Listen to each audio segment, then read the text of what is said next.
I'm Dominique Lay reporting in your neighborhood of Killeen. I'm standing underneath the memorial of the 13 lives that were lost nearly 16 years ago at Fort Hood in the 2009 mass shooting.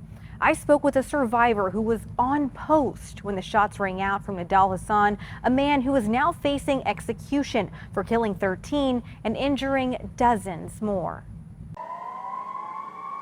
1:32 p.m. November 5th, 2009 is a moment in our history our country will never forget. I'm in danger. Am I going to leave here in a body bag? Are they going to cut my baby out of my corpse?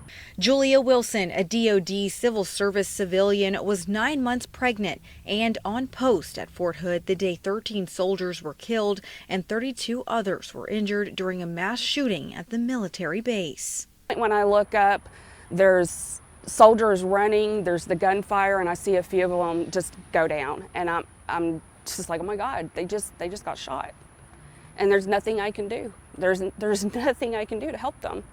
That day, former Army psychiatrist Nidal Hasan opened fire against his own military brothers and sisters. In 2013, he was convicted and sentenced to death. Hasan has sat on death row in Fort Leavenworth, Kansas, and after years of appeals, his final legal challenge was rejected in April 2025. In an interview with the Daily Caller, War Secretary Pete Hegseth says he is 100% committed to ensuring the death penalty is carried out for Nidal Hasan. Nearly 16 years you've been living with this. Are you hoping that Hasan does get executed? 100%. As a matter of fact, I hope they extradite him back to Texas to do it. The shooting has since been considered workplace violence, but Wilson and Dr. Kathy Platoni, who was also on post during the shooting, believe this was an act of terrorism. The Fort Hood massacre is still not considered an act of domestic terrorism after almost 16 years, which is the ultimate betrayal.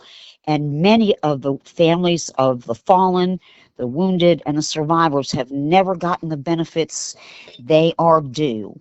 Platoni and Wilson both believe the potential execution is a long time coming and have fought for years for government leaders to take care of the victims and survivors after the tragedy. Not the person I was. That person's gone. The hopes and dreams and aspirations I had went out the door when all those shots rang out, and I watched people being murdered and feeling like I was going to be next.